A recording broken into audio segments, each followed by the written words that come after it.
voters registration. And what I'm focusing on is we have some health disparities in District 8, which is one of them is infant mortality. I still serve as the Community Action Network volunteer with Parkland Healthy Start. In that capacity, I lobbied Parkland Hospital to build a new clinic in District 8, which is now being built in the Redbird Reimagined. I did that because of the high rates of infant mortality in District 8. And 75241 and 75232 are two of the highest areas in District 8 with infant mortality. And a lot of it comes from all of this environmental racism that we have with all this toxic air flowing through our air in District 8. Thank you, Ms. Sabrina. Mr. Devontae Peters. Hello, greetings. I appreciate y'all having me. Thank you for all the work that you do. My name is Devontae D. Peters. You are now looking at the face of the new leadership in Dallas, Texas. I am the youngest person on the ballot, but don't get it twisted. I've been out here for a very long time, putting in work all the way from Highland Hills to Pleasant Grove, all over Oak Cliff. I grew up in this district. I really grown up all over Dallas. When you're somebody like myself, you kind of live where you can afford. But furthermore, I'm also a store owner. I own a health store in Glendale Shopping Center. I'm also a community activist, a community organizer. I was a member of the Dallas 9, a protest that we led for Botham Jean and just spread awareness for police brutality back in 2018. I'm also served as the secretary of the Lane Plating Community Advisory Group, where we're working with the EPA to make sure this site is cleaned up and for the health of the residents.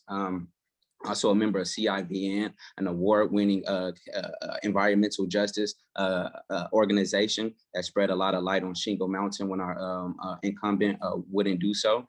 Also, I led a series of armed patrols in Highland Hills, which dramatically decreased the violent crime in this area, specifically the Greens apartments. Not only that, but we also held businesses accountable who were taxing on non-taxable items. Long story short, they're stealing from a predominantly poor neighborhood. Like I said, I was raised over in Oak Cliff. I also spent a very short time in Carrollton when I was growing up. So I know what it's like on both sides of I-30 and both sides of 45. I've also met, with the incumbent trying to get him to address the violent crime, homeless issue, and unfair business practices in our community. Unfortunately, that didn't go so well, but I'm here to, make a difference. I am the new face of leadership. They always say that young people need to do this, young people need to do that. Well, you're looking at a young person right now who has the ability to connect with these other young people. Thank you. Thank you, Devontae. Mr. Tanel Atkins, thank you for joining us this evening. We just finished up the 2-minute introductions, and so it's your turn, but just to give a brief, of course you get a 2-minute introduction. All of the questions afterwards, you'll get 1 minute to respond to those questions. Christy Thomas is doing an amazing job being our timekeeper, so you may or may not hear a buzzer if you're talking, and so she'll work on being sure you're muted, or I'll try to give you kind of an alert if your time is up. Mr. Tanel Atkins, your first 2 minutes, any information that you would like the voters to know? Yes, first, just give honor to God, a blessing to be here. I am Councilman Tanel Atkins, and I thank you for having me. My message to the voter is straightforward. I am running on my track record because my records show I can get things done for our district. Over the past years, you have allowed me to serve. Good things have happened. Thousands of new jobs, new companies, better infrastructure, better park and recreation, neighborhood cleanup, reducing animal control problem, and a big marquee project like Revitalized Redbird Mall, which is helping small business bring health service to our neighborhood. I love this district. I generally care about my neighbors here. We have a lot more to do, better road, more shopping and food resources, more jobs. I have been working efficiently to address our need. I am willing to keep up the good work in my next term. So I ask for your vote because it's a vote for more progress. It's a vote for Councilman Atkins. It's a vote for Redbird Mall. It's a vote for Parkland Hospital. It's a vote for Greater Southwest. It's a vote for UT Southwestern. It's also a vote for the new rec center. It's a vote for Judge Rose Park that we're building. It's a vote for new trails. It's a vote for Running Flame Trail. It's a vote for all the quality of life we have. I am Councilman Tennell Atkins, and I thank you very much. Thank you. I'm going to give a brief note. So I've had to mention it in the past on some of the other forums. This is our last one, Monday Night Politics, and we're going to send it off with a bang. But what that also means is we're going to be respectful of one another. We do not allow like direct attacks against anyone's reputation, anything that may have happened, no direct attacks. And so I'm kind of mindful when I'm listening out, if I start hearing for any of that, please talk about your platform. You're going to have plenty of time to talk about what you would do if you won the vote for District 8. And so that's what people out there want to hear. I'm going to start the next round with Devontae Peters. The first question, and again, you'll have a minute to answer these questions. I ask people to write the questions down so that me repeating the questions is not becoming a consistent thing. Okay, so the first question, and it'll be taken by Devontae and then Sabrina, is what do you see as the top 3 priorities in your district, and how do you intend on addressing those priorities? Again, what do you see as the top 3 priorities in your district? And if elected, how do you intend on addressing those priorities? First, Devontae, and then Sabrina. So definitely, there are various issues in this community, but from the constituents' perspective, it is definitely safety and security. You know, people want to feel safe in their neighborhoods. In addition to safety, we need, economic opportunity and inclusion. Also, our area is a food desert district-wide. People do not have access to fresh fruit and vegetables. These are some of the main things that, our district is suffering from. And time again, when I speak to the community, these are the same issues that come up. I think really all our issues stem from one issue, that we need an actual leader, and we're actually missing that. And so all of our issues stem from one source, but primarily safety, security, economic inclusion, and a food desert. And I say economic inclusion because we could be the ones to create our own grocery stores if we had the education and support that big businesses get in the city of Dallas. Thank you, Devontae. After Sabrina, it'll be LaQuoya. Please be sure to take yourself off mute. That is a good question. Public safety will be number 1. We have a lot of constituents here in District 8. They do not trust the police. And so we need to collaborate and get a good relationship between our constituents and the police department, and get rid of this systemic racism with our police department as well. Economic development, which include a grocery store, because we are a food desert. And housing. We have issues with housing. We need affordable housing, but we also need fair housing. And just like at the Estelle Village, where they were changed over management and everything, and the people started being discriminated against when that change took place. And no one from any local government or state or federal government came in to help. And our health issues, we have quite a few health issues here. I mentioned infant mortality, and with our environment. That was time. Okay. Okay, thank you. Remember, you have a minute. After LaQuoya, it'll be Tennell.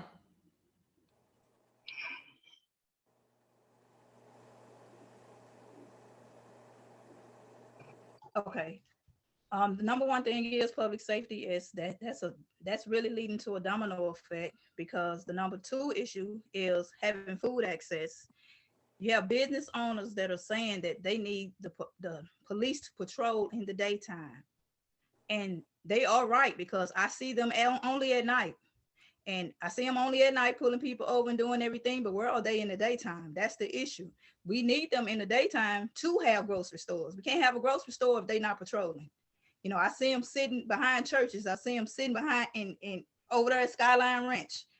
And I also reported them at Skyline Ranch before the election. So the issue is we do need food access. We do need grocery stores. We do not need any more Family Dollars. All these contractors that are Family Dollars, I'm sick of that. It needs to be dismantled. We need grocery stores like a Winco, Aldi, Central Market, if we can do that. So everybody that's over the economic development team at this point should have been trying to get us a grocery store. I heard him talking about everything else but a grocery store. The southern sector doesn't have any grocery stores. Now, the third thing we do need housing, but we don't want any more apartment complexes. We want homes built for the people instead of apartments.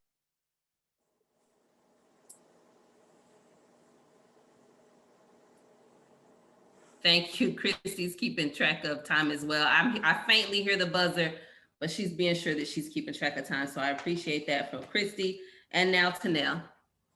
Thank you very much for that question. It's a great question. Number one, that we do need public safety. That's number one. Number two, quality of life. That's an issue. And retail choices.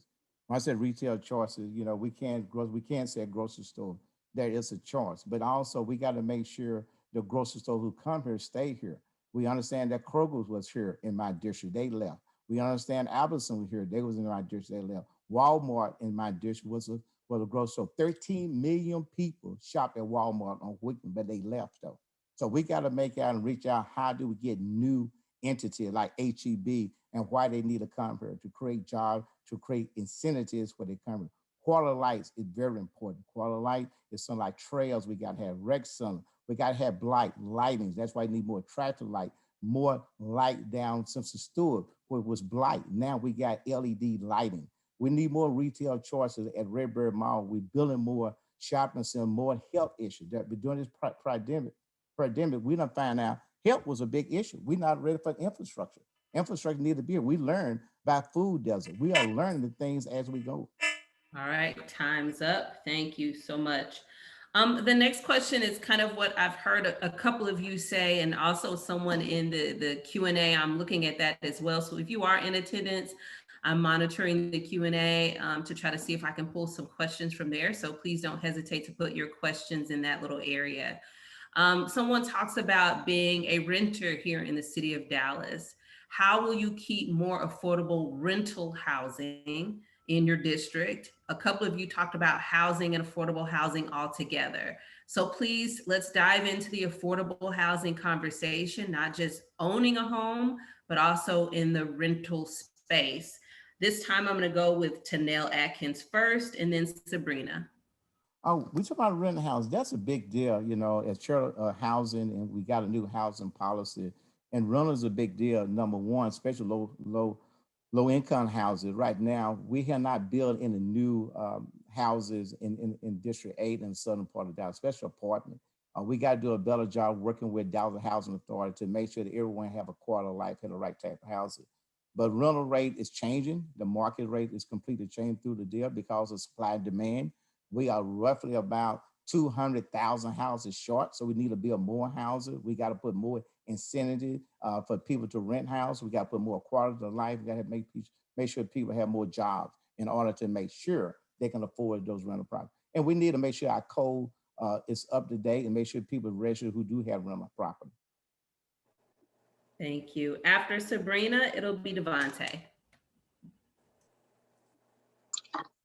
Great question again, Jolie. On rental, first of all, you got to make sure that the landlords keep the rental properties up and make sure that the places that they are renting, that they would live. I wouldn't rent anything to anyone if I wouldn't live in it. So that's the number one thing. And then we got to work with HUD, keep a good relationship with HUD to make sure we have enough affordable rental places here in District 8 to make sure that everybody can afford their rent. After they pay their rent, they can buy their groceries, and hopefully we'll have a grocery store where they can go and buy their groceries.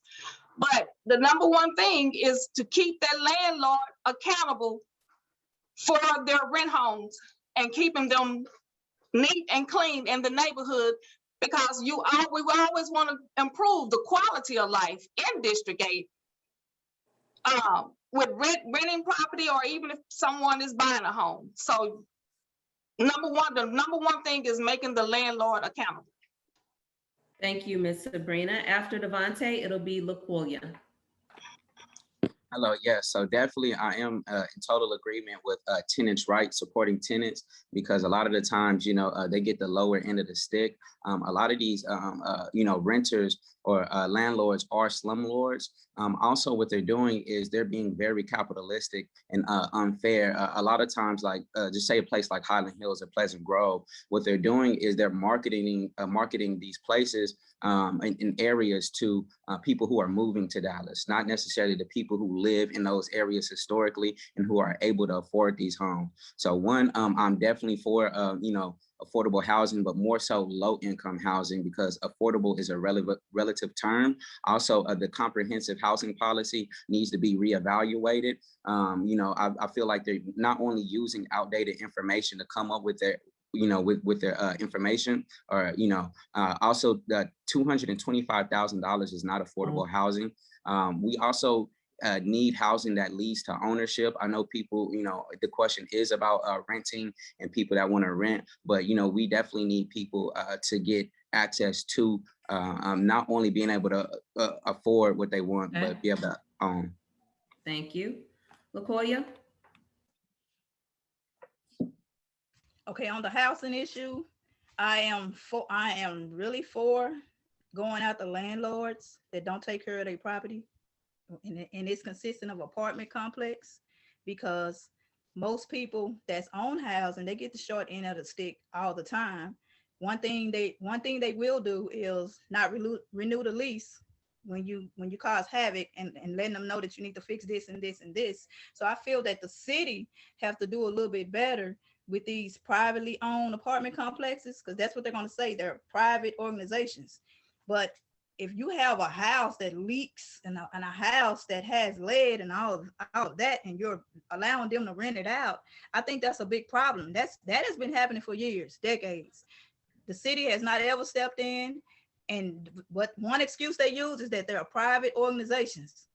But you got the Dallas County that's allowing people to move into these slumlord facilities, is what I call them. Most of these homes are slumlord facilities. We need to make them be responsible for what.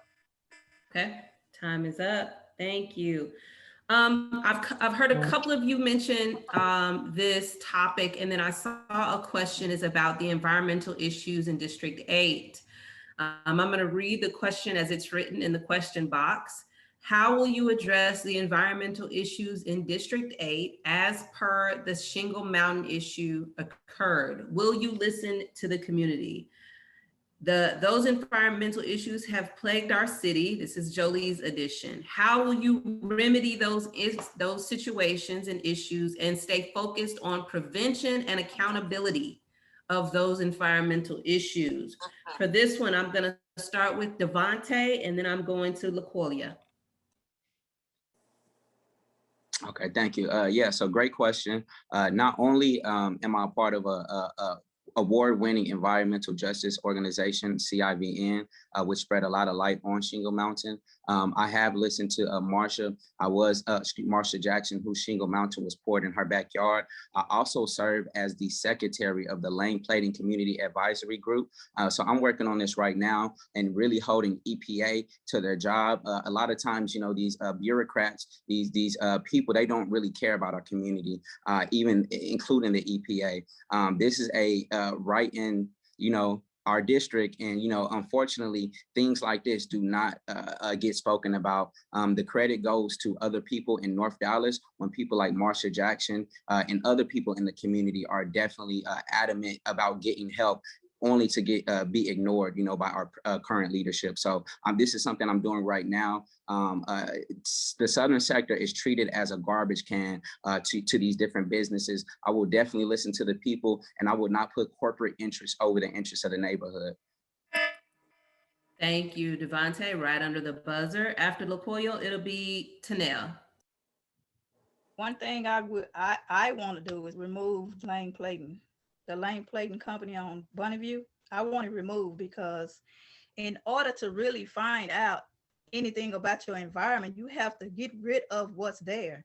I mean, if there was a part, anything dealing with poisoning the people, why is that building still there? It's still there. And I believe in the one that was in West Dallas, it was removed. It shouldn't be removed after a lawsuit. So I feel that if the city really cared about the citizens, that building would not even exist right now. It would be number soil. Because really you have to remove the building, you have to dig the soil up, and you have to take it somewhere else. You have to remove it. I mean, that's the only way that you're gonna know if lead is there, if anything, if it's still in the water, all of that. So I think the city failed everybody in District 8 on that point because I see them digging up stuff with the property there. The property needs to be removed, demolished, and sent somewhere. That's how you get rid of the lead problem. Thank you. After Tanel, it'll be Sabrina. Please be sure to take yourself off mute. Number one, environment is a big issue. Lane Plating is a Superfund site. It's probably one of the only Superfund sites that have been funded by the EPA. There is a committee on the Lane Plating. There are 2 people appointed by myself, 2 people appointed by Councilman Arnold, and 2 people appointed by Alan Valadua, and 1 person appointed by Commissioner Price to oversee that. They have been funded. They are working through the format, and the community is involved in that issue. Back to Shingle Mountain is something that should have not happened. We worked through the process. It is in a legal battle, but the shingle is gone. Yes, it should not happen. I cannot get into the detail because we're still in a lawsuit. That this is something that we put in place. We are putting in place because number one, we do have an environmental committee. We considered that and never did have an environmental committee. We do have one to look at all the EPA issue, all the environmental issue. Something like Shingle Mountain would never happen again. And that's why we put it in place. That's why we do have an environmental committee. We also have a CPC. Time is up. Thank you. Sabrina? Okay.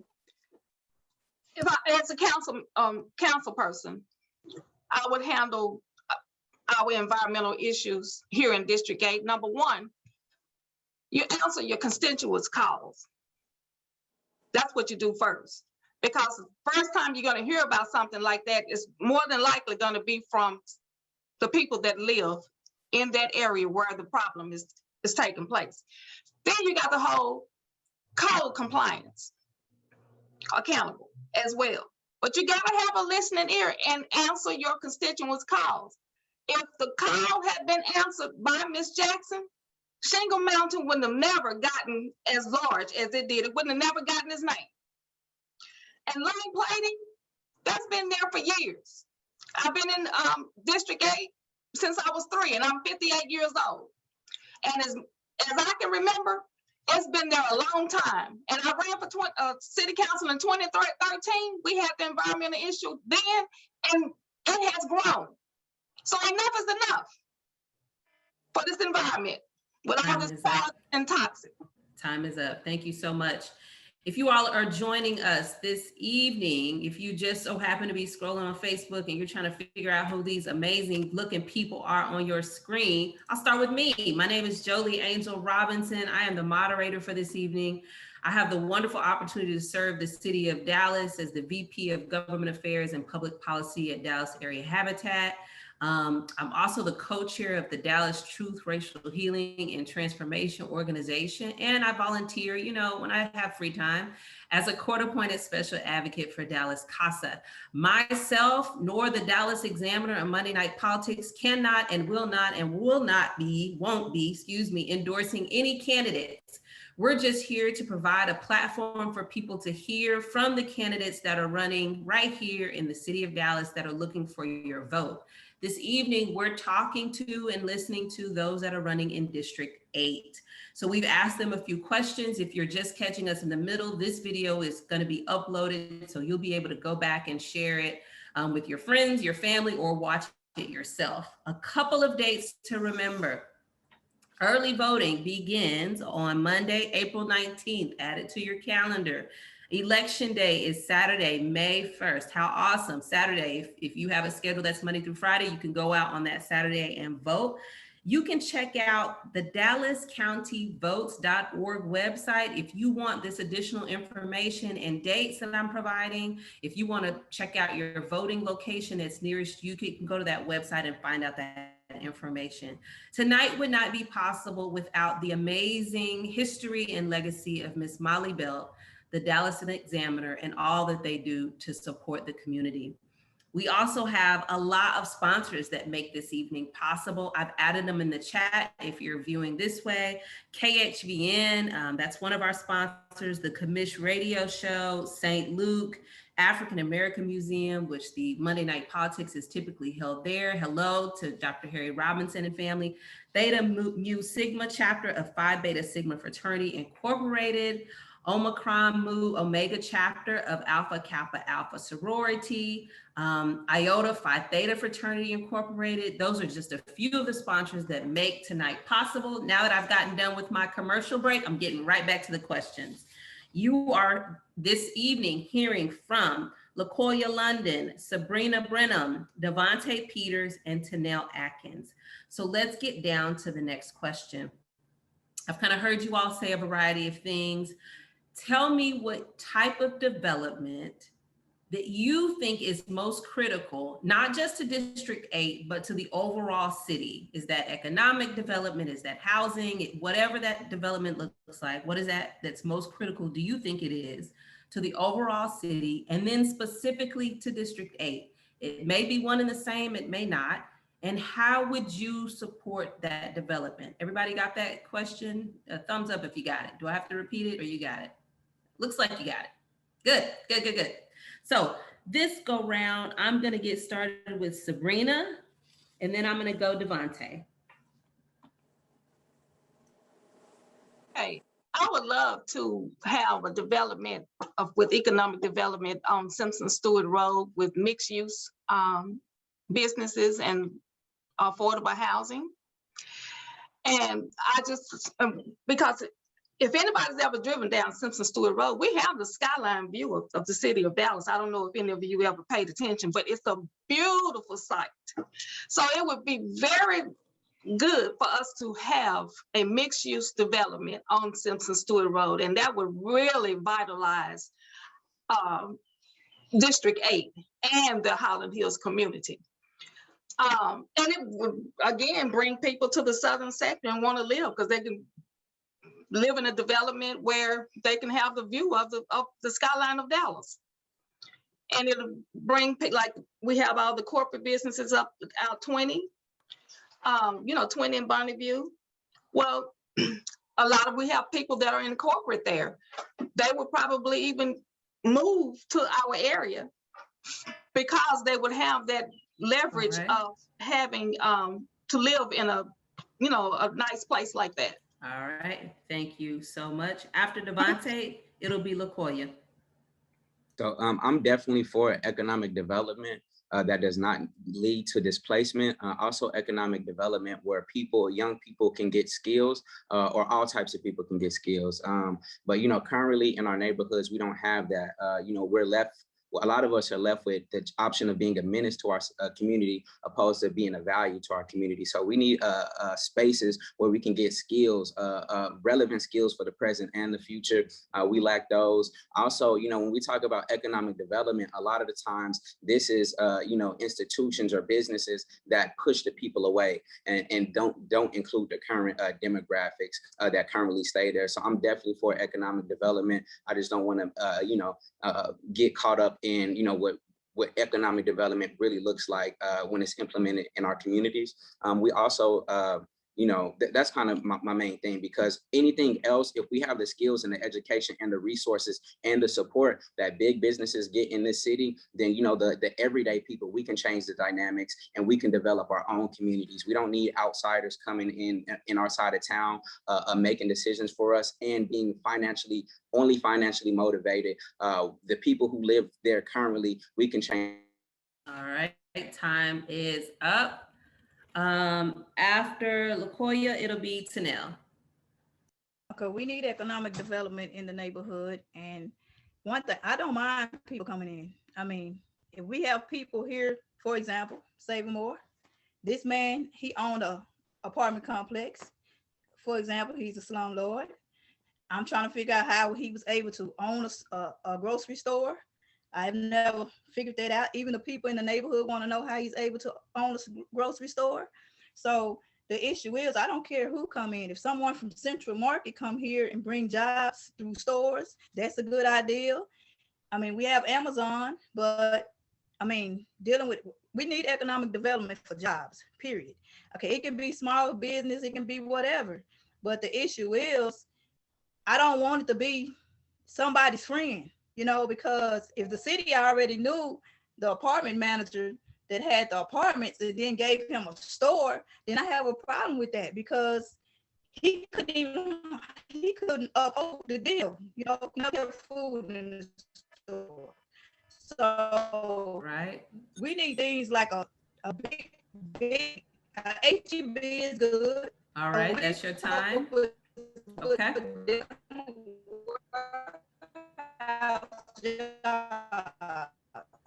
All right.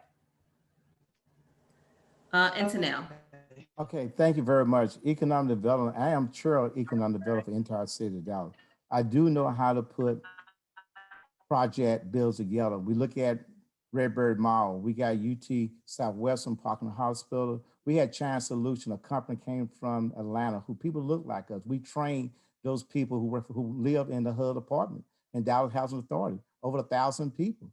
Right now, we got manufacturers going into the inland port, which we are in the process to have roughly about another 400 jobs. I think the key is with economic development that what you have to do, you got to make sure, like Charles Rose Park, the amenities right there. We got apartment units coming there right next to Judge Rose Park, but also the lighting. The skyline, yes, I heard that from one of my colleagues on there. There is a skyline. We do look at that. But we got to make sure we have the right incentive for the people to come here. We did not build downtown with public money. It takes public-private partnership to work together to get a project. And everyone got to sit at the table to get it done. But we also got to be transparent. But we also training. We do know that we got to train and have people job ready to go to work. If they're not trained, they're not going to work. All right. Thank you so much. I've heard a couple of you mention public safety. There's a question in the Q&A section, and public safety includes our fire as well. So our DFR folks. So this question specifically reads, I'm going to read the question as it is. For years, Kleberg Riley has lacked an ambulance where we have to wait for one from Pleasant Grove to respond to calls. How will you ensure that each fire station has an ambulance stationed at their Fire Station 9 and others across the city? I'm going to start with LaCoya on this one and then Tanel. The issue with that, I think one should be built there. Why? I have no idea. I don't know what the city is doing, but it's no way that they have to wait for a fireman to come from Pleasant Grove. That's ridiculous, because they are taxpayers. Let's say that. So if they are taxpayers, how come we can't build one? Because they just built one in our neighborhood, right there on 35 and Camp Wisdom, and they rebuilt the one that was there. So I think one should be built there. I mean, they're paying taxes, so the city have to do better, and we need to get one out there. That's a real issue for the taxpayers out there. They need, it's not what they want. They need a fireman. They need something like that in their neighborhood, because I'm way from Pleasant Grove. It really doesn't make any sense. So Okay, time was up.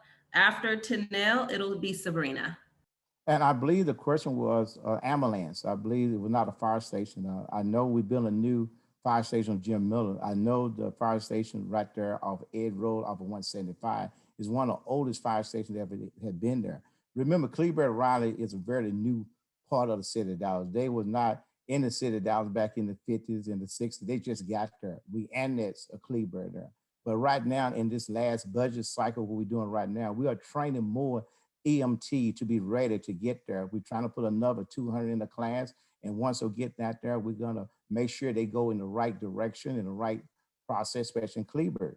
We did one thing that we realized maybe many years ago, back in on I-20 at St. Augustine Road. You could not get to the part of Cleburne Raleigh. So we put a service road there to make sure to cut the timing down to get to those residents there. We had the money in the budget. We are training more EMT to be trained to make sure that station will be filled with more ambulance, and all our stations should be full with ambulance, and to make sure we had a quick response to all the citizens in need.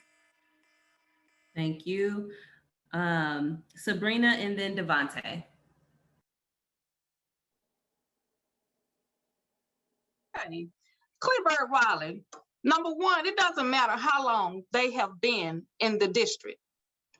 By now, they should have a fire station. That doesn't make any sense. They are taxpayers. That Cleburne Raleigh has been ignored, I know, since 2013, when I ran in 2013. So they are taxpayers, and they deserve to have the same amenities, the same public safety that other areas of District 8 and the city of Dallas has. That is very unacceptable. Okay, thank you, Ms. Sabrina. And Devontae. Yes, I also agree with the sentiments that it does not matter how long this place has been in the district. Ambulance and safety as far as fire, that is crucial. You know what I'm saying? That's foundational. So we definitely need these things. If the money is not allocated within the budget, we need to be more sustainable with allocating funds in the budget. And then even if we don't have the funds, money should be coming from the council's discretionary funds to build these projects. I feel like instead of building the lavish or furnishing lavish offices in a under-resourced community, a lot of that sustenance could be going to areas like Cleburne Raleigh, and the necessities that they need to actually be safe in their community. Thank you, Devontae. I'm going to talk a little bit about the digital divide. It's a question I've asked on some of our other Monday Night Politics. A couple of recent catastrophic, I would consider them catastrophic events have taken place. That is COVID-19, this pandemic, and the winter storm that we just experienced. So the digital divide is very real. The pandemic, the winter storm has made that clearly evident. Generally, there's two populations that are left out of city information when those type of things happen, and that's our older residents and those whose first language may not be English. They've received a lack of consistent communication about city resources. How might you address this problem?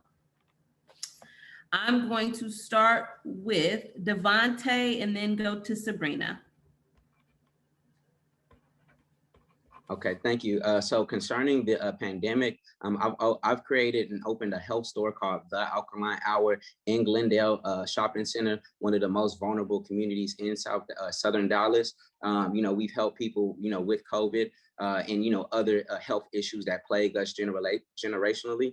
Outside of that, during the Texas winter storms, I was truly on the front lines. I didn't wait till the sun came out. Didn't wait till the ice came off the floor. I actually faced the elements to provide water, diapers, food, and other resources, to people all across the district, not just in the Pinks, not just in Highland Hills, but Dallas wide. I also opened my store as a warming center. I tried to collaborate with council members who ignored me to get resources for this community, but I was ignored. Furthermore, reaching out to people like organizations like Habitat for Humanities, because we need seniors right now. They need home repairs, and a lot of us don't have insurance in the benefit of stuff like that. So connecting these people with the resources, the education, and Right, that was time. Sabrina and then LaKoya. As the next city council rep for District 8, first of all, I would get a partnership with nonprofits for just in case we have another pandemic such as COVID-19 and that winter storm we had, because you can't do it alone. And if you have a partnership with nonprofits, they can help you with resources as far as getting the word out. People such as my parents, they're 84 and 78 years old. They don't use the computer. You know, they listen to the news and read the newspaper, and that's it.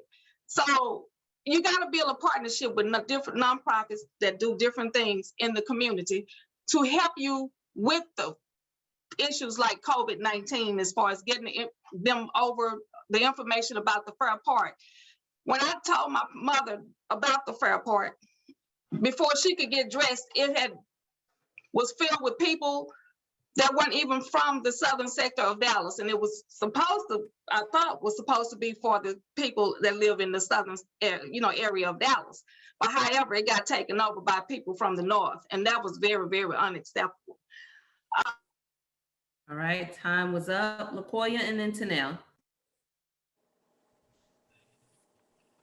Yes, I'm glad we're talking about this, because yes, that went to it didn't go to the less vulnerable. It went to the people that had the money, and that's the mayor's fault, not just the city council members. That's the mayor's fault. I really don't understand how that ended up happening, but it did. I mean, we can't change it. So the issue is, what I would do, I don't never see the city taking care of any storms, because we had a storm before that. And in my neighborhood, I had a 79-year-old man that didn't have lights for 10 days. So, I mean, you can look it up. So that's the issue. I'm just saying that, hey, I have never seen them take care of a storm. They don't even have the equipment really to do it. But if you can at least try to buy one machine like they have up north, because you just can't de-ice the ground. You cannot de-ice the ground. And COVID ain't going nowhere. It's still here. So we still need to wear a mask. So the issue is, I have never seen a city take care of a little thunderstorm. I haven't seen them take care of it.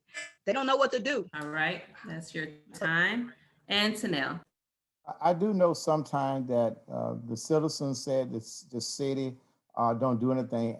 As me, as a council member, I remember a storm that I did come in Highland Hills, that the 70-year-old man did have a tree that fell down, and the city did come there, and people from other part of town came in there and cleaned that debris up. It was not their problem, but they did it because they wanted to get it done.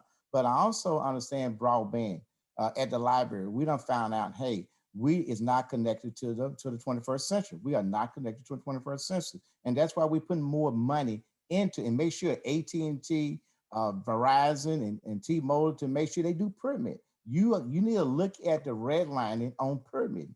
You don't see those companies putting those satellites up to make sure our phone do not click off when you're trying to call, or we do not have internet, or we do not have Wi-Fi system in our area. And that's why we put over there in Highland Hills, a library, and the Signal Hill Rec Center, to make sure we do have Wi-Fi connection. That's something we're doing right now. We need to do more of it. And we did not do more communication, even also with bilingual. We got to make sure it's not just one language. We got to have bilingual on both languages. All right, time was up.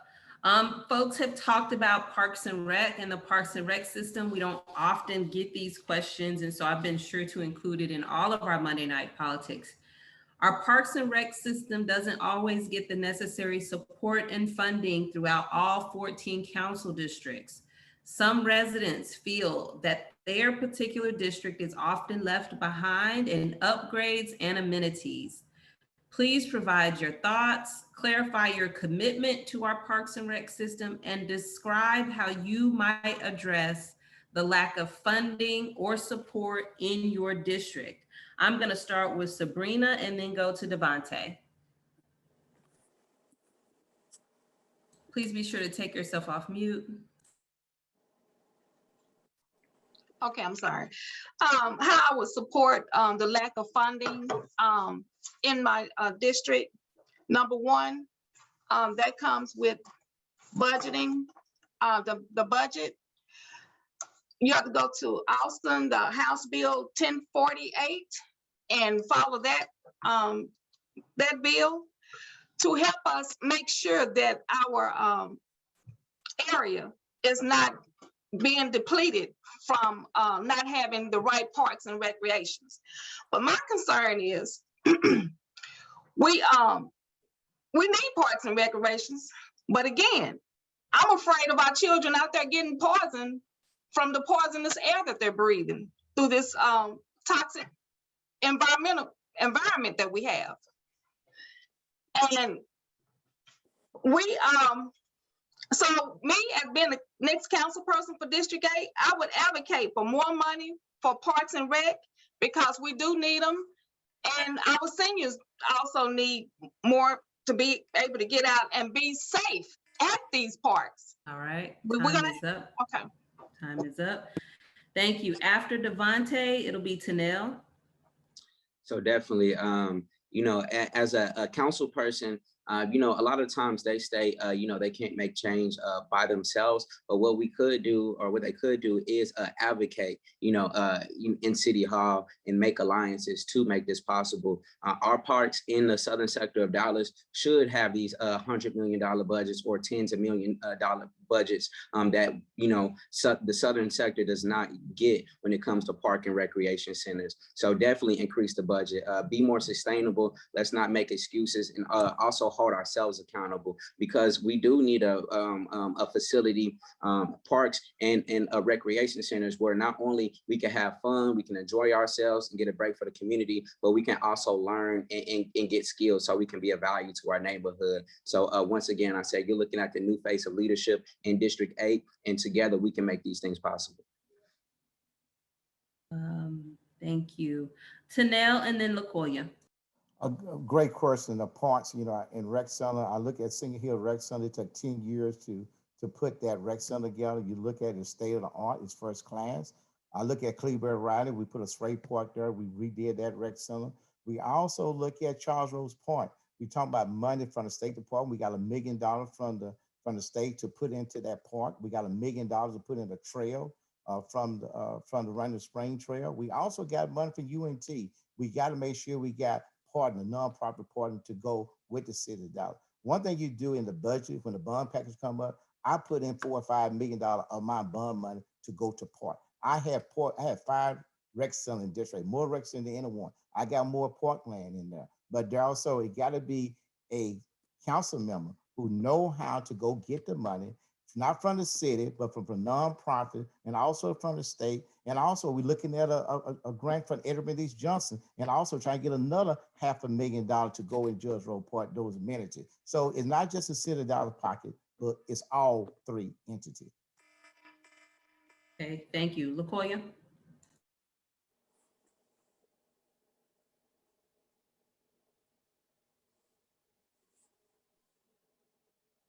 Okay.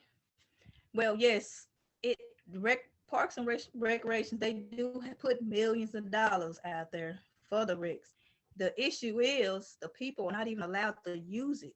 So what's the purpose? They got to buy a card. You can't even use it with the card, because you know what they do? They rent it out. So all the money you making renting it out, kids can't even go in there and use the facility at all. They give them a couple hours, about a 2 or 3 hour timeline to go in there, and that's it. So you can have 10 recreation centers in the district. It doesn't matter if they can't use it, because you can't. I don't understand how most of the recreation centers are rented out for soccer, and soccer is played outside. So I have an issue with that. Soccer is an outdoor sport. So how come the kids in the neighborhood can't use it? I've been in these recreation centers looking at them. The kids get put out. Now you already have to buy a card. You buy a card and can't use it. So what I would do, I would put money into the facilities, but I want to make it where the kids can use it, the seniors can use it, everyone. You even have to pay to even use the machines in there to exercise. So the issue is, and then Okay. Time was up. Thank you so much. I want to hear, I know you all have probably been out doing some door knocking. You've talked to some stakeholders in your community, whether it's the faith-based, the business community, or residents. What maybe is a story, an incident, a situation that you want to lift up right now? You have, you know, this minute to talk about something that really struck you, something that you want to be able to make important if and when you get elected. and highlight some of those issues or concerns. I'm going to just go down my list. It'll be Tanel, then Devontae. You know, that's a good question. And, you know, I just look at this lady that I went to her house and knocked on her door. And she have grandkids, great grandkids in front of her house. And I look at her, she said, you know what?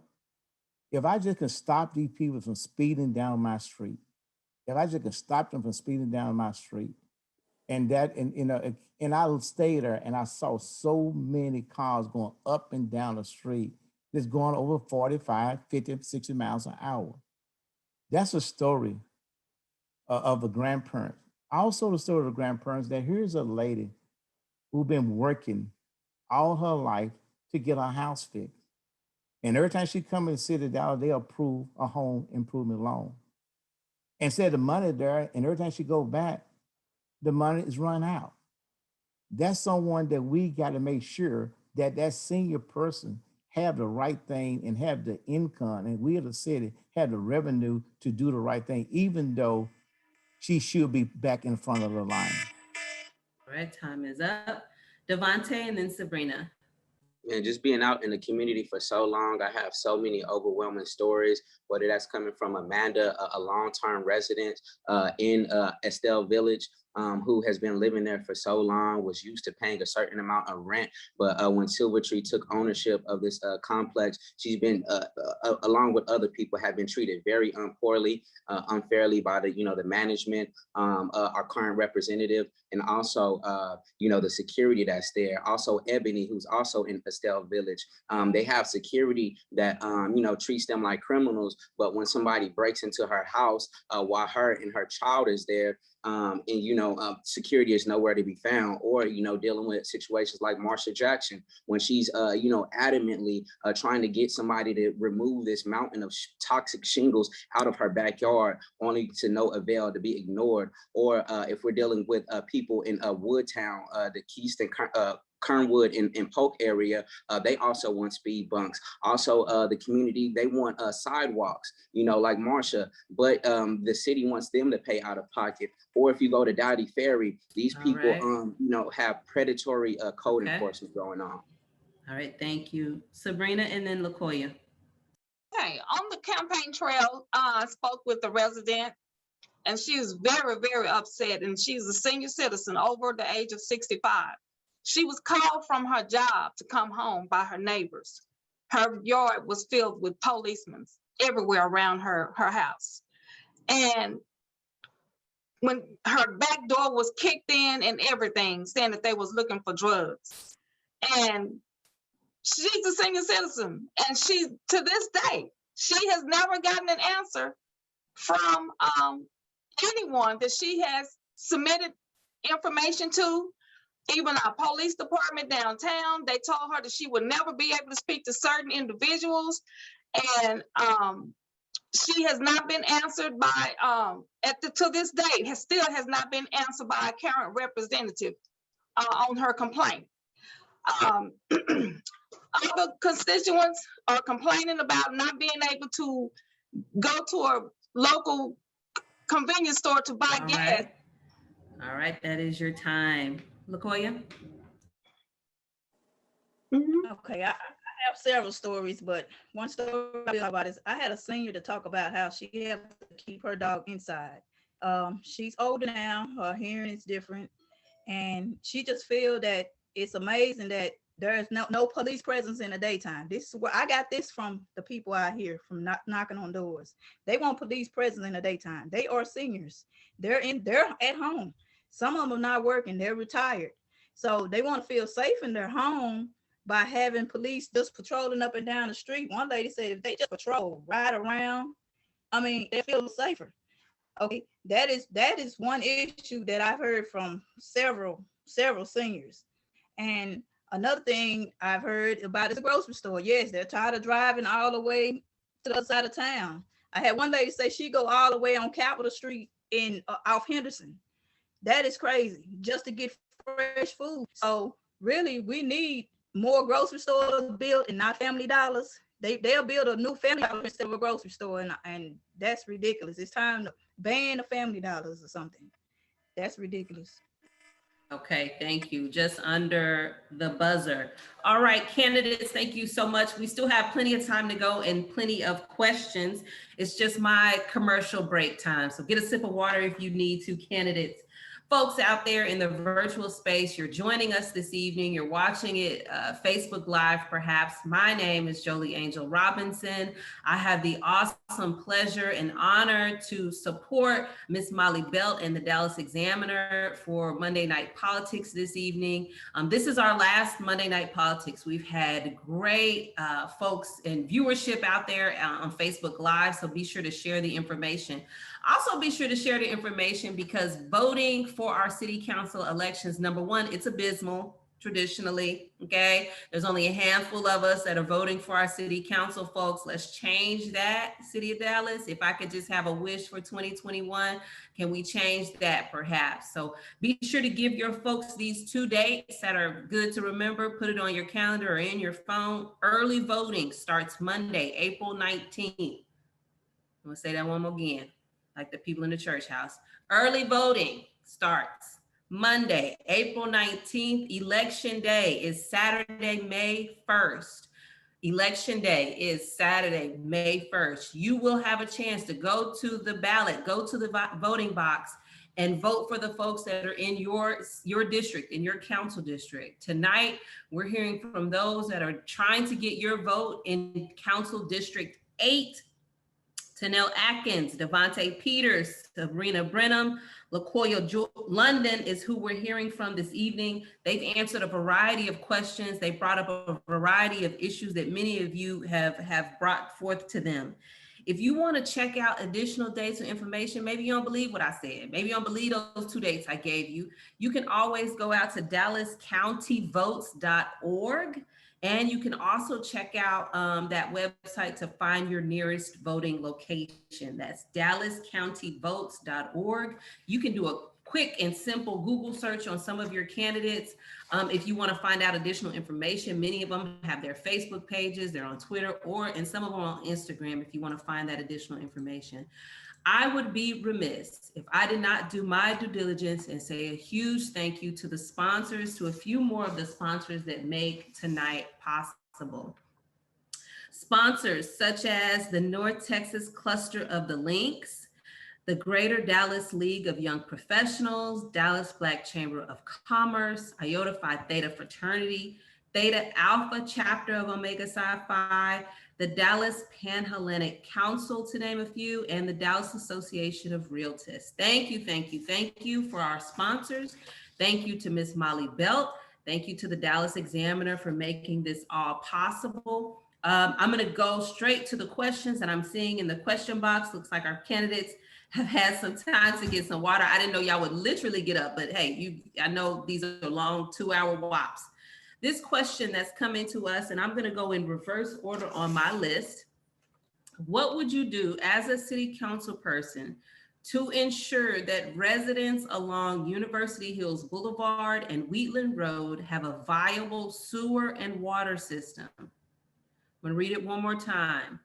The first person to go will be LaQuoya and then Sabrina. I'm gonna read the question one more time. What would you do as a city council person to ensure that residents along University Hills Boulevard and Wheatland Road have a viable sewer and water system? LaQuoya? Well, one thing we would have to do is work on making it happen, because we need to make sure that everybody have drainage. That doesn't make any sense for them not to have one already.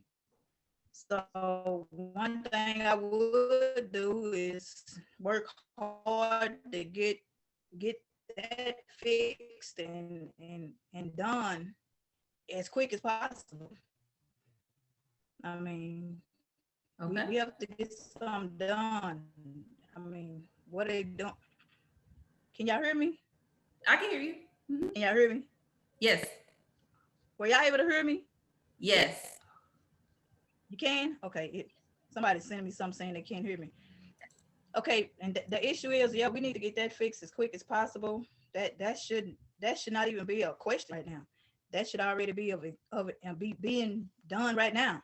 So one thing we have to do is try to satisfy our citizens, because I mean, this is not about the business sector all the time. Our citizens want their needs met also.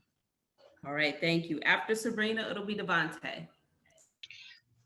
That's an infrastructure question. That issue has been going on for quite some time. I remember the issue was back in 13 as well, and it's now 2021 and it's still going on. That's unacceptable. The citizens down there are taxpayers. So that would require a budget that includes an engineering company to come in and to evaluate and let us know what needs to be done in order to fix that infrastructure.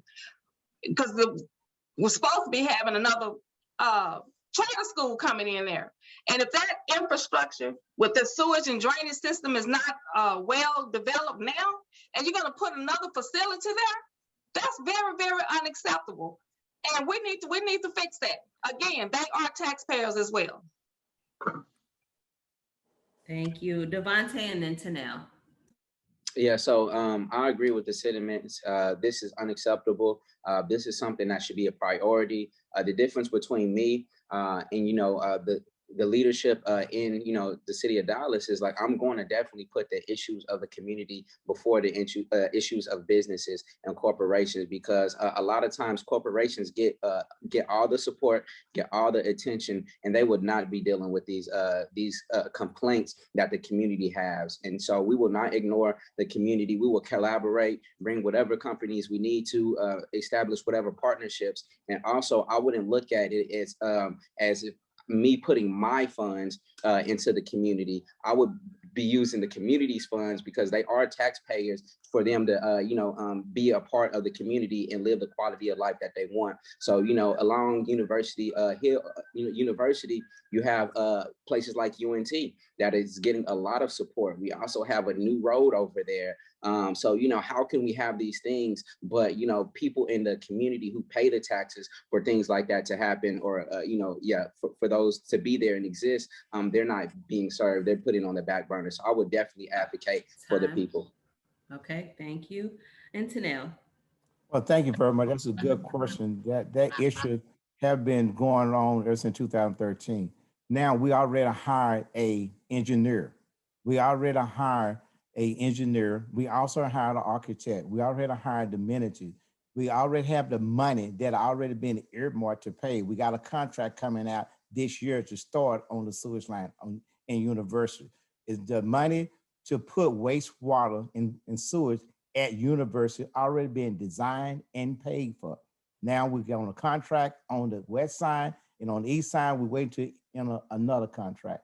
That issue had been resolved. And also I had discretionary money. So I put discretionary money there.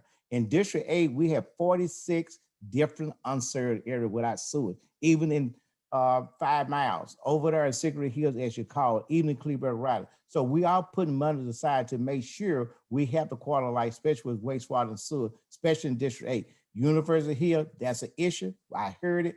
It is done. The contractor will start this year. Okay, thank you. A question from the chat, and it's also been something I've heard a couple of you bring up, which is food deserts.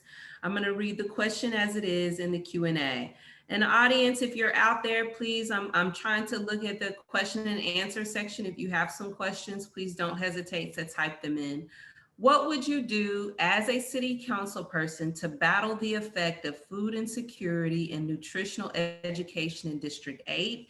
And I'm wrapping it in also the food desert conversation, as many of you have brought up before. I'm going to read the question one more time. What would you do as a city council person to battle the effect of food insecurity and nutritional education in District 8? And again, many of you brought up food deserts. Please talk to that and what you will do with that as well. I'm going to start with Devontae and then go to Tanel.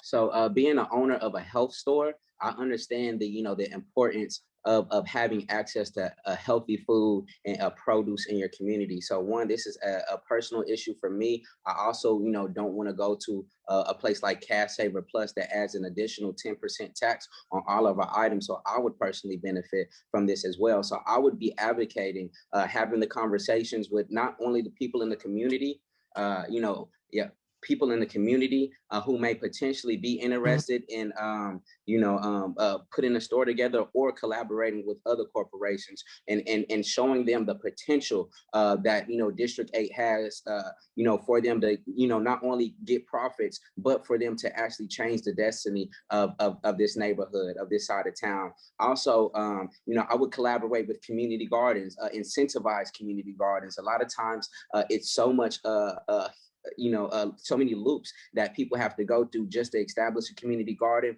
I've established one and partnered with people in 5 Mile to establish one. But, furthermore, this is one of my main priorities to do this.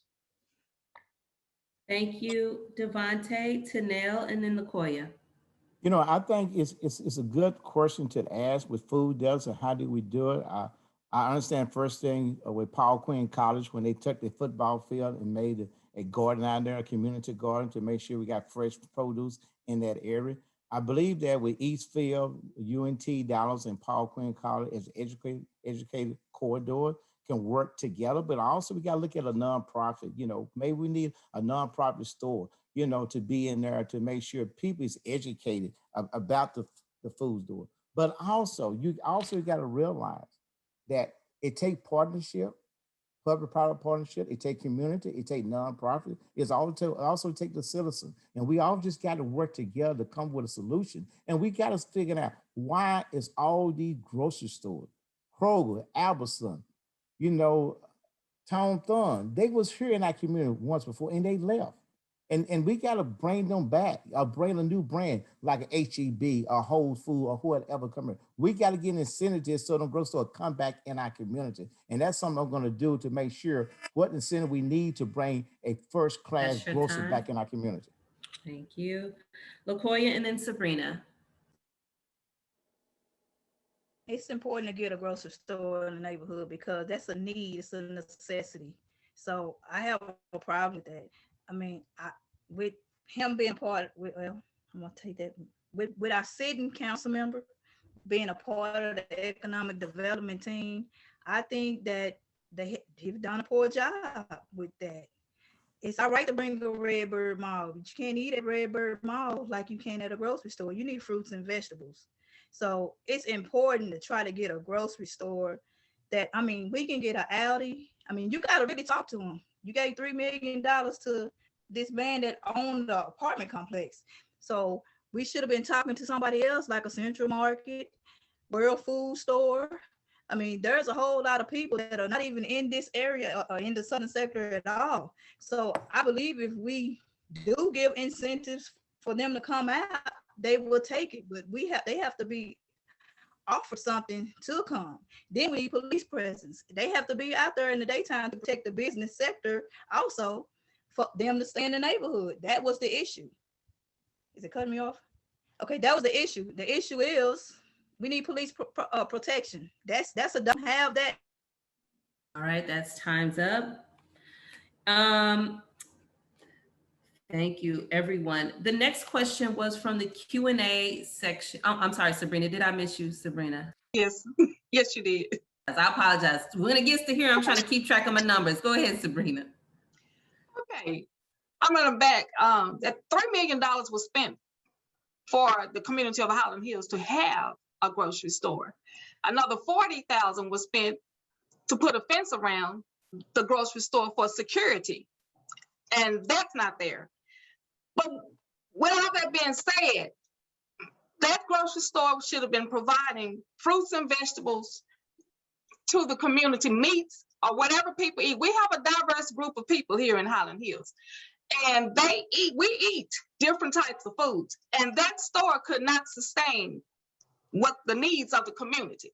So we need, as the next council person, I'm going to put together a task force with experienced people with grocery experience in order to get that up and running, because that is unacceptable. We have health issues here where we need to be able to run to the store and get kale and greens and maybe some sea moss. Or some of you ever heard about sea moss? It's a very good thing. Water, and we need all these kind of things in our. All right, time was up. As my dog is protecting me in this house here. So the next question is going to go straight from the Q&A.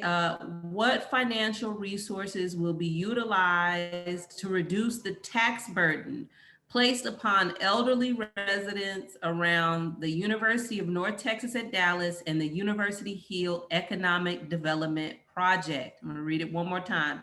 What financial resources will be utilized to reduce the tax burden placed upon elderly residents around the University of North Texas at Dallas and the University Hill Economic Development Project?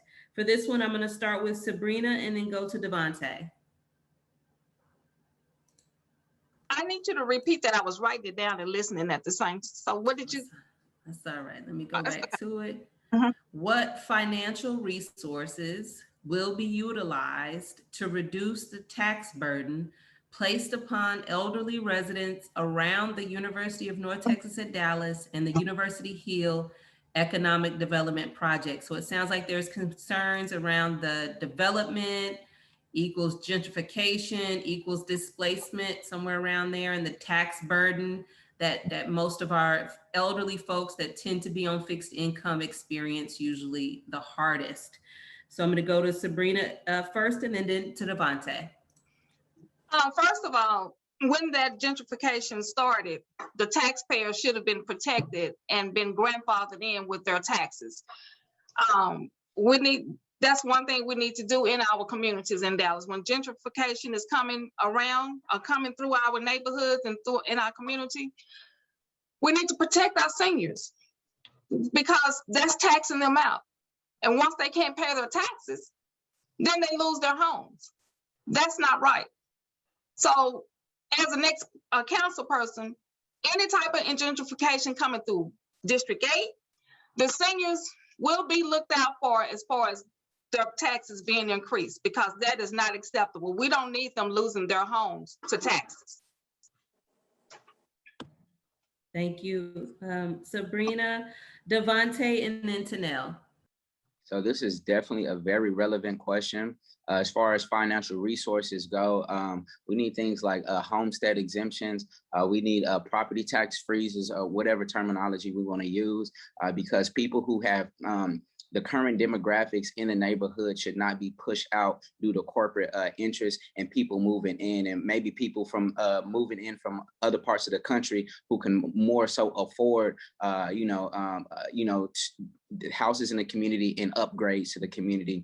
Also, when business comes in, that's the other piece of economic development. When we talk about economic development, usually it increases property taxes and people are not able to afford their homes, especially the elders who've been living there since the 50s, 60s, 70s, 80s, or what have you, and they should not be leaving their homes. So as far as financial resources, whether those are grants, whether those look like homestead exemptions, property tax freezes, the elderly should definitely be grandfathered in and be protected and not displaced due to development. Also, we should be able to create our own stores and be supported to have our own stores, so we would not push our own selves out of our own community. So the people should be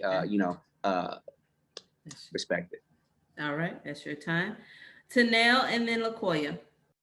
Well, number one, I think we did a great job to make sure we did protect the elderly with tax increase. First thing, we got $25,000 homestead exemption for the seniors, well, for everyone. If you got a homestead, $25,000. But we went a step further about a couple of years ago. We add another $100,000 for senior if you're over 65 years of age. So therefore, if you're a senior, the first $125,000 you don't pay taxes. You saving that. So we did look at that at Highland Hill, at University Hill, if the property tax value go up, to make sure everyone have that exempt. It costs the taxpayer money. It costs us roughly about $5 million to do that. But we saw that for gentrification, to make sure those seniors do protect their house. We don't want to have the same problem we had in West Dallas because the property value went up. They couldn't afford to pay the taxes. So that's why we added additional $100,000 onto those properties over there to protect the senior and offer gentrification of the property value. As you know, property value is going up and we still got to look at it, but that money comes from our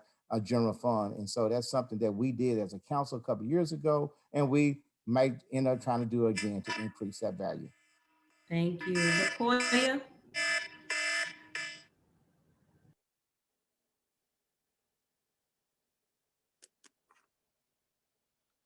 Okay.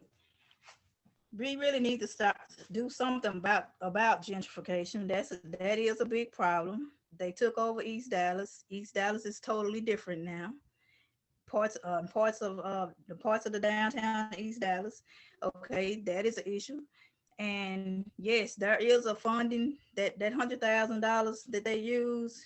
It's important to understand that they also have these senior programs where they go help and build these people houses over. They remodel them for them, but they give them a 30-year contract. You get like a 30-year contract for something to rebuild your house. I think that's absurd and crazy, because if you 60 some years old, you still under that 30-year contract, then the next family member, hopefully they'll have to go under that contract, because I have a family member that is doing that now. So the issue is, I don't understand the city having their little incentive of fixing a senior citizen's home, and then when you fix their home, you make it where you have part ownership for 30 years, and they 60 some years old.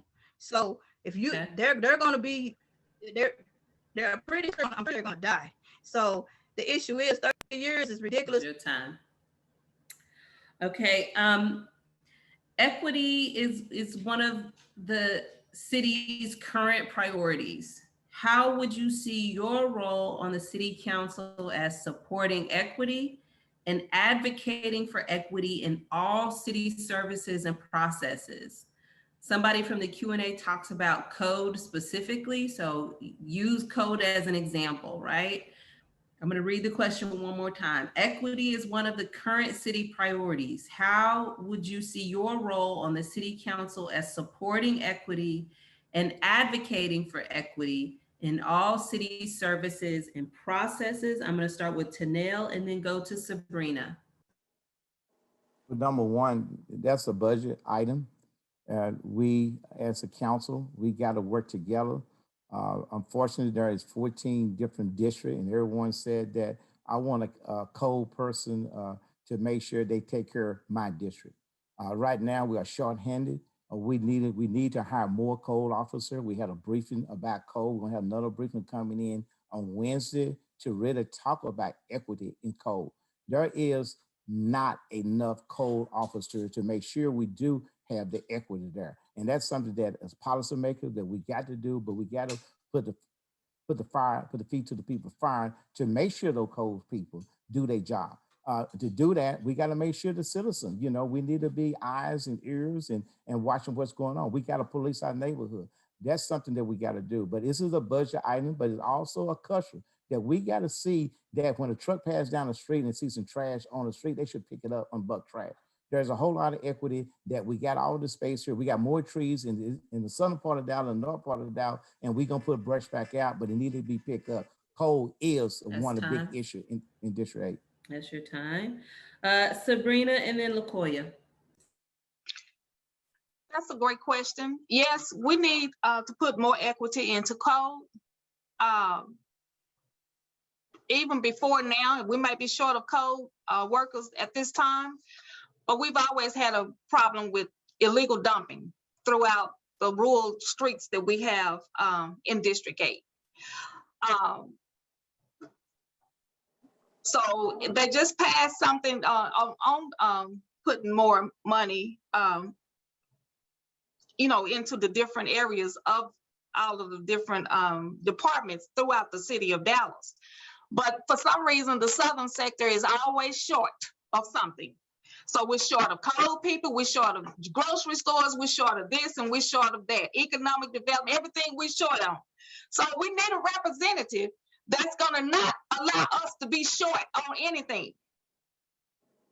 because it's time out for us being short.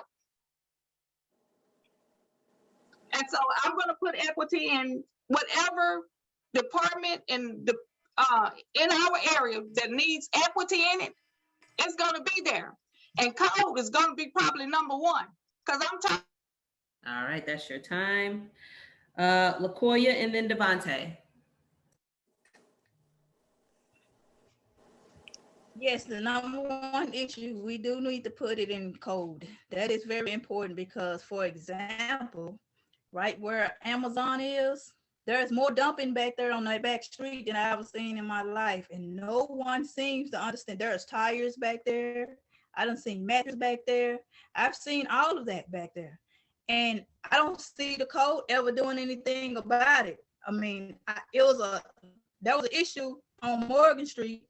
And I had told him, man, I said, can I show you something? He told me that, hey, he had to deal with what he was dealing with. He couldn't go see it. So I told him the address. I said, I want you to go down there. We have the horses. I said, maybe you can go up to where the shell is, and then you can make a left. And I want you to go down that street and look at all the things that they're dumping over there by this little wrench where the horses is. He said, well, that's been going on for a long time. So my issue is, what are you going to do about it? Our code is not doing anything to really help in this area. They're looking at homes and things that's in people's grass and stuff like that. But I think they need to do their part. Doing their part is cleaning up the mess or put up cameras. Okay. They ought to put up some cameras, because even though you're saying we short of code, they have to really do a little bit better. Okay, thank you so much. Devontae? Yeah, so Shingle Mountain was actually a code enforcement issue. In this particular situation, the judge was very considerate on behalf of the business when it comes to, the fine. So, I guess I'm on the other side of the coin, where a lot of people in the district cannot afford a lot of these code violations, and the judges should definitely be considerate to people's economic issues. Equity sounds good. It's a nice term, but how it's really played out is what I'm more so, invested in, because a lot of times with people, especially in Dottie Ferry or district-wide, are plagued with predatory code enforcement on very small issues. But this is not the reality north of 30 or the other side of 45, where it turns into 75. So definitely not overcharging people in the district when it comes to code. Thank you. Small plug time, right quick. Again, our sponsors, thank you to Ms. Molly Belt, the Dallas Examiner, Monday Night Politics. If you joined us at the beginning, Ms. Belt said over 12 years, this has been happening, and such an amazing opportunity and platform for us to hear, for those that are looking for our votes this upcoming city council election. Those 2 dates to remember, jot them down. Those that have been following along these weeks, you probably have them memorized. Early voting starts Monday, April 19th.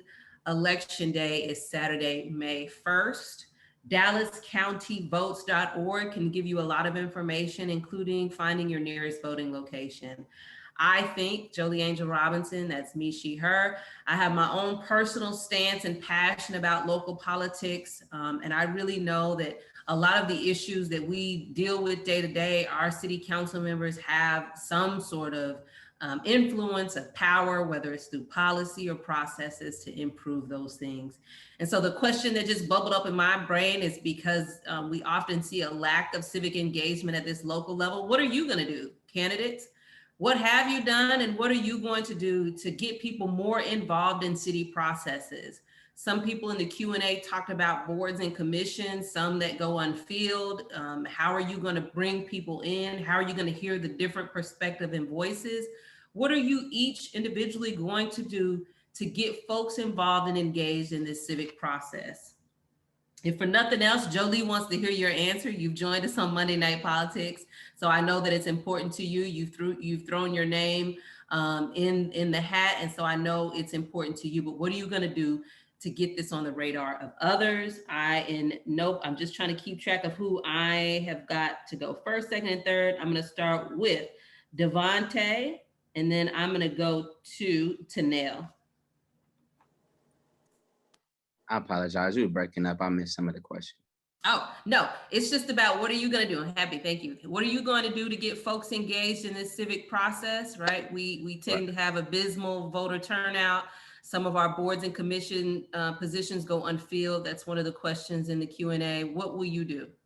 Okay, yeah. So one is definitely regular town hall meetings where the community is not treated like lesser. I've been to some of these District 8 and District 3 town hall meetings, and our voices are really not taken in consideration. They act as if we're not educated or our concerns are really not that important. Furthermore, I think it's about an educational process. People need to be educated and understand, connect their issues to the political process and how they can be a part and their voices are heard. Because what happens is time and time again, we go to these town hall meetings, we're ignored, and we really lose faith in the political process, and we feel like our voices aren't heard. So, regular town hall meetings and actually using the feedback from these meetings to lead my politics. Thank you. Tanel? Yes, I think that's a good question. I think that what we got to do is reach out to the citizen more. Like you said, broadband. We try to email, we try to call, and sometimes we don't get the right people because of internet connection, stuff like that. We need to go and walk on doors. We need to put information in the water bill to let them know we got open board commission engaged. We got to go to the schools. We got to go to the PTAs. We got to go to church. We got to reach out more to the community. If the community don't know, they don't know. It's our job as a politician, as a councilman, to reach out to the community to make sure where you need to go. It might go to the barbershop, to send the barbershop and say, hey, this is something that we need appointees. We need appointees for a different appointees and different board commission. But we can do a better job. And I look at all part of the community, church, school, neighborhood, parks, and everything. And that's what we're going to do. That's what I've been doing. When I have opened up, I send an email blast. I call the church. I call a friend and say, hey, there's an opportunity to sit on the board. So will you get involved? All right, time is up. Sabrina and then LaKoya. Okay, I would make sure that the district has outreach services. And number one, before the outreach services, to have an open door policy. Because if you have that open door policy, you're going to engage your community. And not just have that open door policy for them to bring you something and tell you some information, but respond in a timely time. And have a diverse board and commissions. And again, to continue having outreach services, because we do need outreach services for many things. And if you have those outreach services, that will engage the community, and you being open with them as the council person will make them want to come to the meetings and get involved. Thank you. LaKoya? One thing that I think we can do, we can mail out things like we mailing out things for people to come and vote. We can mail out things to let them know what's going on and let them know that there's positions out there so they can be heard. I mean, we just can't sit back going to a barbershop and saying, hey, we got this. That doesn't mean anything. There's ways to do it. You can send out emails. The biggest thing is, like I said, you can send out flyers. You send out flyers, some people will read it. Everybody is not illiterate where they can't read. So you can send out things to let them know that, hey, there's positions, and you can send information to educate them at the same time. So that is an easy thing to resolve. I mean, people have to know that there's positions that need to be filled. And really, a lot of people think that you got to be educated to do this and do that. Not really. You can get on a panel and you can make some suggestions, as long as it's fitting your community. Because what you want to do is really fit the whole city of Dallas. You want to make it where the place is safe. You want to make it where everything is done. All right, thank you. Kind of my final question before we get into like the 2-minute closing. And it's one of the questions in our Q&A. What will be your approach to ensuring you get the other votes around the horseshoe you need to make good on your plans for the community.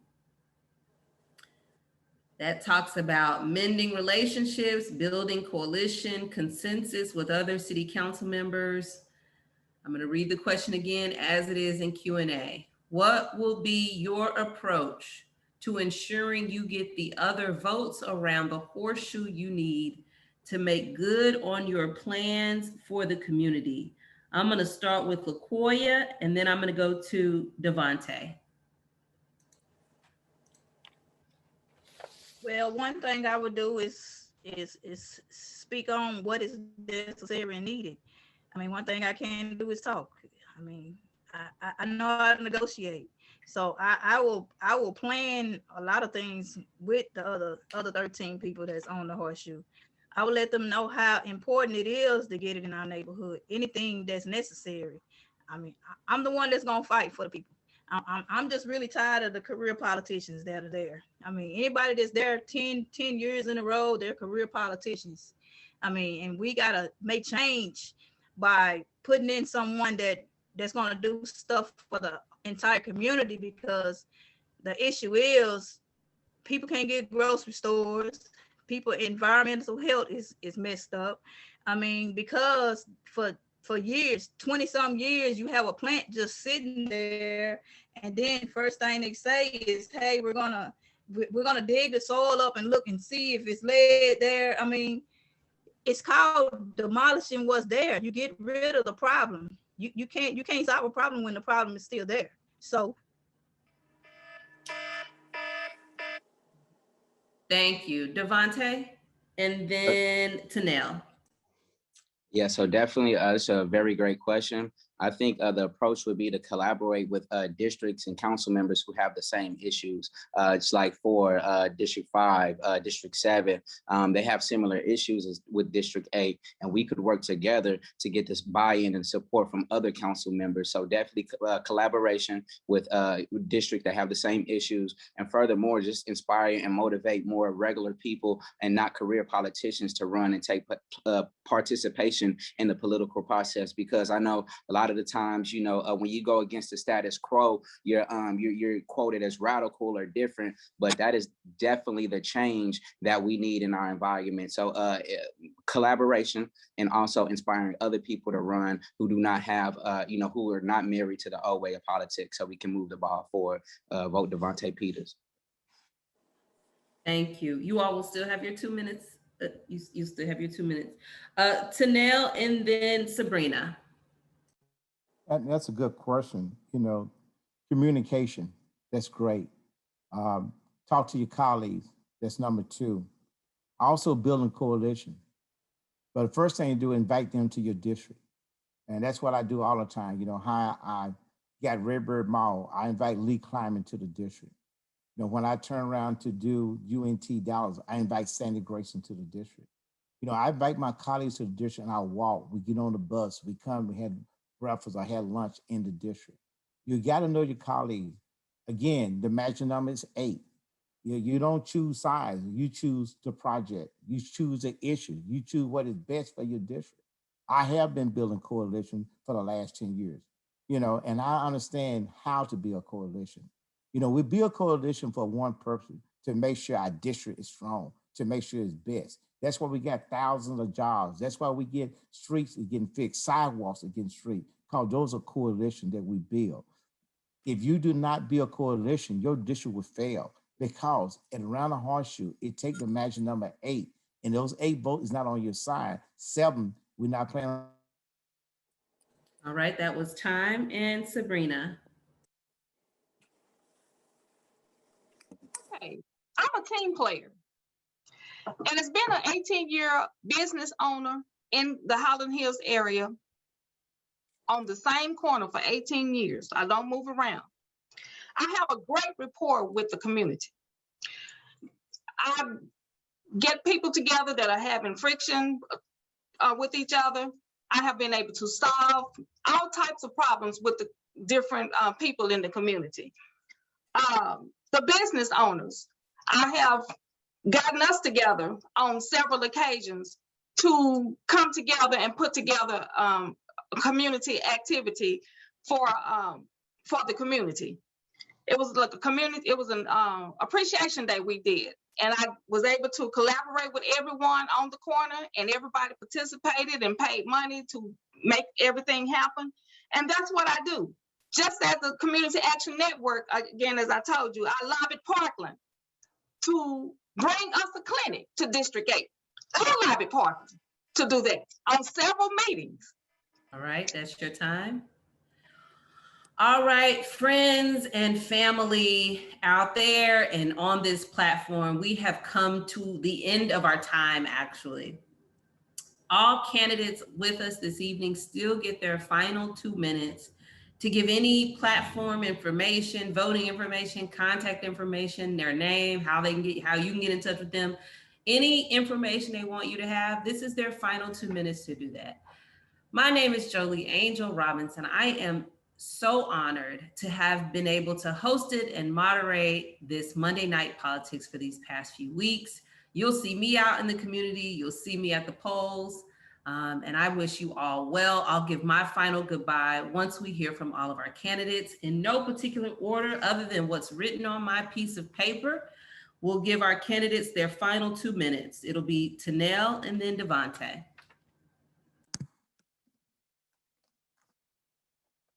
Are you ready? Okay. I am Councilman Tanel Atkins.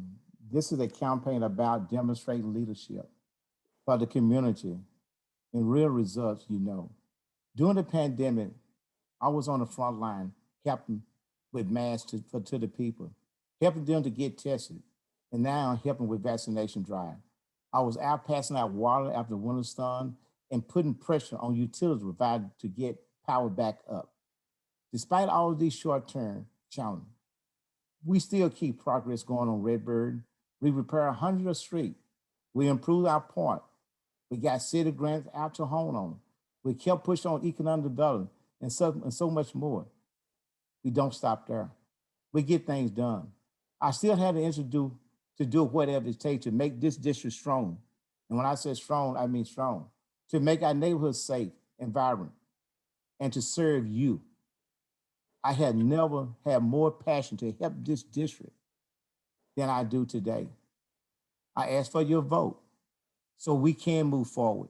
Again, I ask for your vote so we can move forward.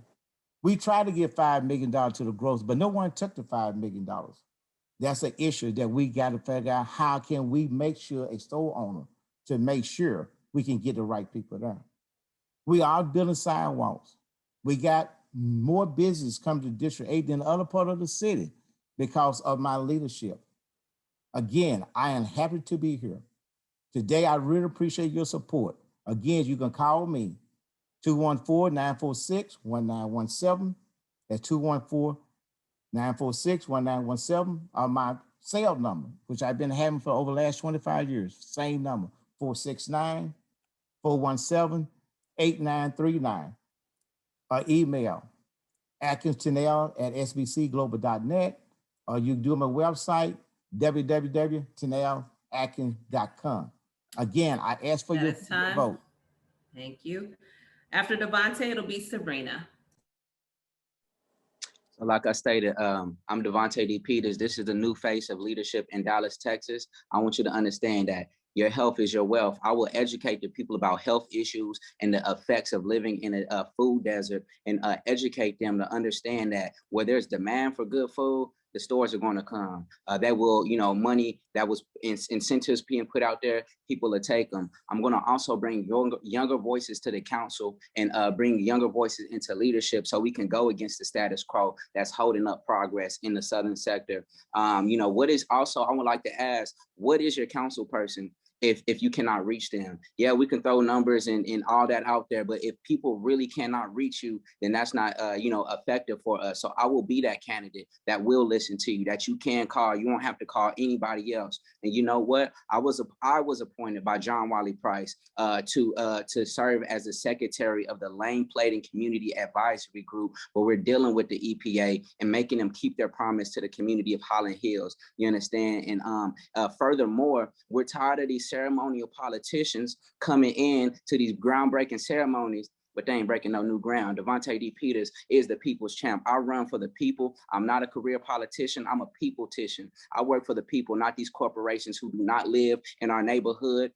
We have people or leadership who gets all their money from North Dallas or other places, but people in the community are not supporting them because they're not supporting the people. I'm running for to support the youth all the way from Gannon and Westmoreland to the Pinks, to the Greens, to the Browns, all the way to E.B. Comstock, because I was one of those kids. I was one of those voices that were not heard. So I am the people's candidate. If you want a new day in Dallas, you need to vote Devontae Peters. District 8 needs a new leader.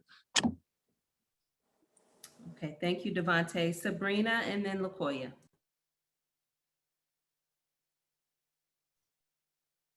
Okay, enough is enough, and it is time for a change. I'm seeing some things in District 8, so I want to do something. And I want to get in some good trouble for District 8 and become your next council member with my integrity, my loyalty, and my commitment. I will keep an open door policy. I will return your phone calls. And I will listen to you to make sure that I understand everything that you're talking about and not just listen and then don't do anything. That's not me. But I will keep that transparency to prevent any disparity, all of these disparities that continue to arise in District 8. My profile interests, my integrity, and my leadership qualities will allow me to work with the people and make the right decisions and implement policies for the best of the people, the way of life in District 8, and to make the stakeholders of District 8 want to stay in District 8 and live here and be comfortable and love where they live. Sabrina Lynn Brenham, place 2. And my website is Sabrina Lynn Brenham for Dallas City Council. And my email is slb4FOR_D8 Thank you for your time this evening. Thank you, Sabrina. LaKoya.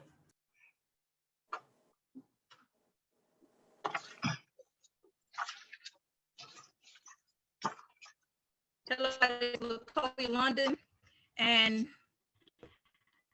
I am the person that will fight for you no matter what. I will not turn the blind ear to anything, whatever you need to do, whatever you need to call me for, I will be the person to respond. I've been doing it for years. So the issue is, I would like to get someone to understand it. I would be the person to fight for you a grocery store. I would be the person to fight for the lane plating company on Bonneview to be abolished and removed out of the neighborhood. I will be the person to fight to help you to satisfy your needs as well as your health. I will also do whatever I can to get police presence in the neighborhood, because we need them in the daytime. When I have seniors telling me that hey, they need people in the daytime to patrol their neighborhood, hey, I will fight to make that happen.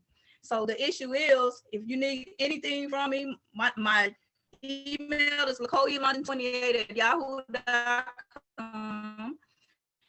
My phone number is 214-962-4997. Anything that's that issue, I will fight for it. One thing I do know how to do is put up a fight. So the issue is, one thing we have to do is supply our needs. We need a grocery store. We need police presence. And with the grocery store neighborhood, that will be our economic development. So one thing I do know that I promise that I'll be the person to fight for you. Thank you. Thank you for having me out tonight, and it was a pleasure. Awesome. Well, London. I'm number 4 on the ballot. thank you, everybody. joining us this evening. Thank you for the virtual world. Share this video with your friends, your family members. Please be sure you go out and vote. Your voice is your vote. Your vote is your voice.